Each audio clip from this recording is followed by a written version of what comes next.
Buddha once said that all he taught was suffering or stress. The word is dukkha, and the end of suffering. Now, where do we experience that? It's in a part of us that no one else can touch, no one else can experience. Each of us has our own sufferings. We can see other people suffering, and that can have an effect on us. But again, it has an effect on us if we let it, if we have a sympathetic reaction. So again, it's our choice as to whether we want to let that suffering in. The end of suffering is also experienced right here, and the path is something we develop, again, in the same part of our awareness, the part that nobody else can know. Like those questionnaires they have about people's level of happiness. They think they've learned something if they can pin it down that Denmark has a 8.4, Poland has a 6.7, something like that. But again, it's all very subjective. When you say, how does your level of happiness rate on a 1 to 10? What is there about happiness you can measure? And then how can you take your 1 to 10 and measure it against somebody else's 1 to 10?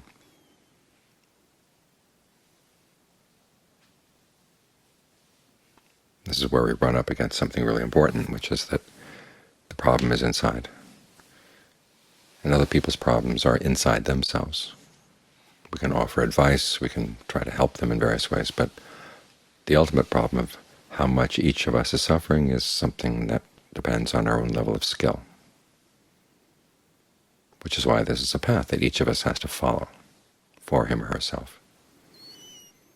But it's not a selfish path. Because you think about people you've known and loved, that you see suffering, and they get to a point where you can't reach into them. Nothing you can do to help. It's very frustrating. And it gives you a very strong sense of how independent we are. And there's a chasm that you can't cross.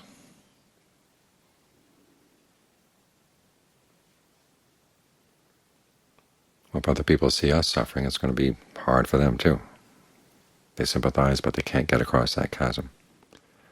So as we learn how to take care of ourselves this way, it means we're going to be much less of a burden on other people.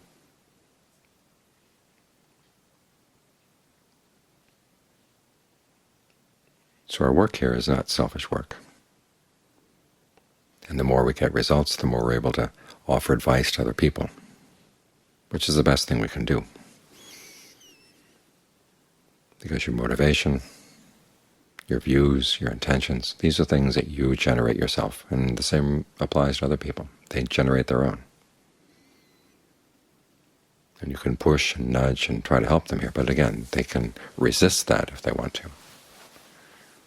And then they get sometimes so deeply involved in their own suffering that they can't even pay attention, even when they want to pay attention.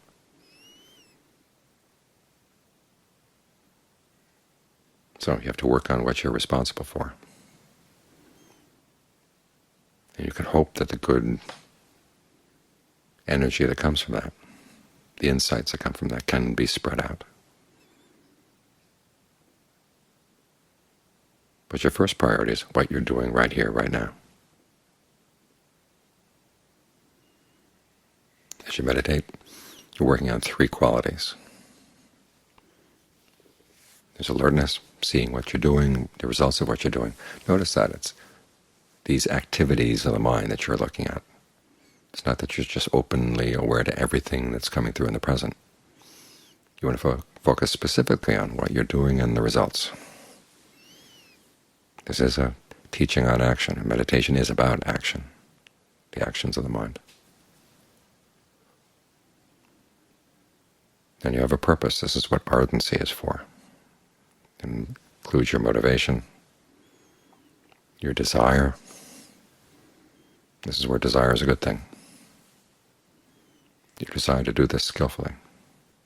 And then there's mindfulness, which is your ability to remember, to keep something in mind. As the mind gets more quiet, you have better access to lessons you've learned from the past that you might apply right now.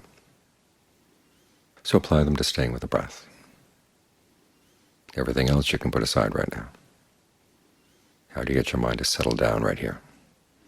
Because if the mind is going to have any measure of success in this path, it has to get under control. So you give it something to do, and you stick with it. And you keep watch to see when it's going to start slipping off. It has its telltale signs. There's a slight loosening in your concentration, or there's a little bit of questioning or antsiness. And sometimes the decision to leave is made before you actually leave, on an underground level. And you want to be alert for that. If you catch the mind loosening up like that, well, try to breathe in a way that's really comfortable, so the mind gets more interested again. Or do new things with the breath. Think of the breath coming in different parts of the body that you don't normally think of it.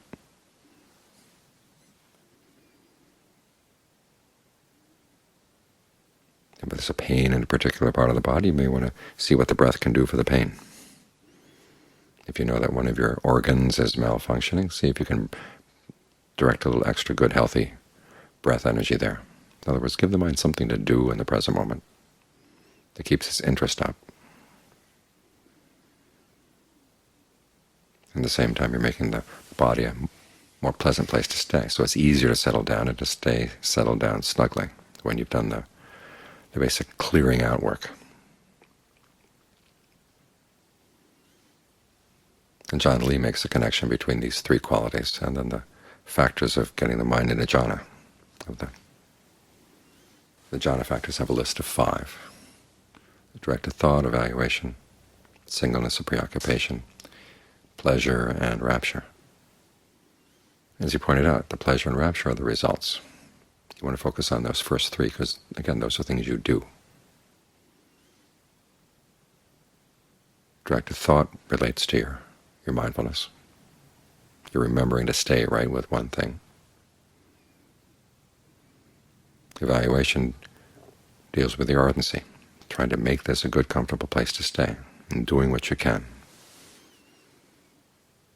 If you find that things are difficult, there are parts of the body that may not seem to want to open up, breath channels that may seem blocked. What can you do to work around those blockages? What can you do so that those parts of the body that seem tight and constricted will trust you enough so they'll open up? They're kind of like wild animals. If you stare at a wild animal, it'll run away. If you glance off to the side, it thinks you're not noticing it, it'll just stay right there. You can actually observe it through the corner of your eye. You might want to try that approach.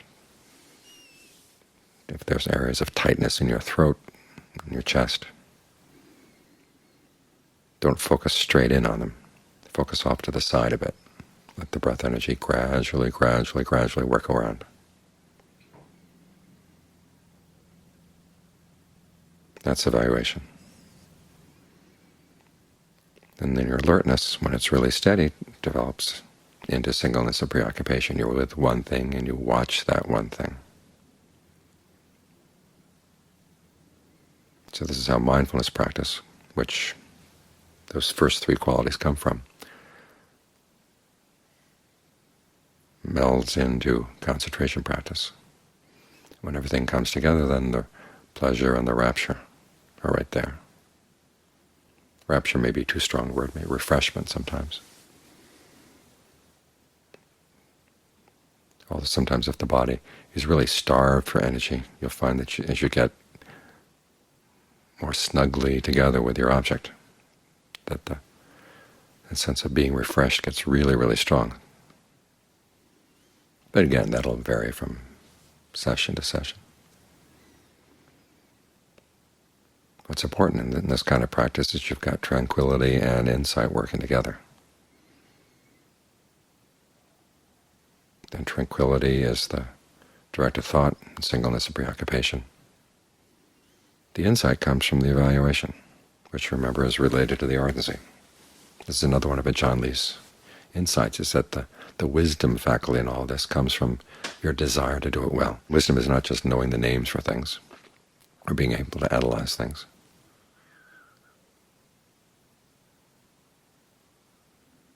You're trying to understand things through doing things skillfully. This is why the Buddha talked about the level of understanding that comes not just from listening or from thinking, but it comes from actually developing qualities of the mind. Your desire to do this well is the beginning of wisdom. And as you learn how to do it with more and more skill, that's when your wisdom and discernment start to show their results. This is why one of Ajaan Lee's favorite types of imagery has to do with skills, the skills of weaving a basket, carpentry, sewing things, making tiles, taking silver and making objects out of the silver. It's in the doing that you learn. And as you do these things, you learn about the qualities of mind that shape your experience in general. It's what the Buddha calls fabrication. Bodily fabrication is the breath. Verbal fabrication is a directed thought and evaluation. Mental fabrication are the feelings and perceptions. The perception here would be the perception, the mental image you hold of the breath. You can try playing with that. And you give rise to feelings of well-being. If you don't, well, you have feelings of dis-ease. But what you do to turn those areas of dis-ease into ease, that's what the ardency and the evaluation are for. And as you learn how to shape a state of concentration, you begin to become more and more sensitive to how you shape things throughout the rest of the day. You realize you're not here simply passively taking things in and then reacting. You're proactive. And you want to be sensitive to how you're shaping things so you can do it skillfully. So all these things come together so that you can shape this part of your experience that you experience and nobody else can see or know or touch. And you learn how to approach this part of the experience from within. The problem lies within, the solution lies within as well. Buddha wasn't the sort of person to say, well, the reason you're suffering is because there's a chemical imbalance in your body, so we work with the chemistry. Or you're suffering because society is one way or another. I mean, those things can contribute to the way you make yourself suffer. But the real issue is your skill in approaching consciousness from within, approaching your experience from within.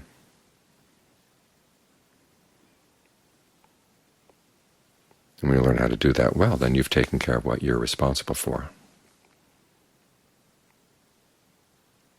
And this part of your awareness then no longer becomes a source of worry for other people.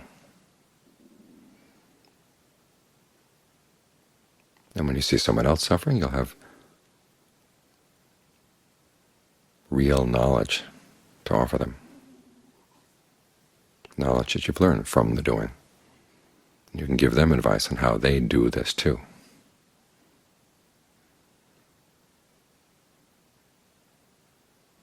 It's the best gift you can give.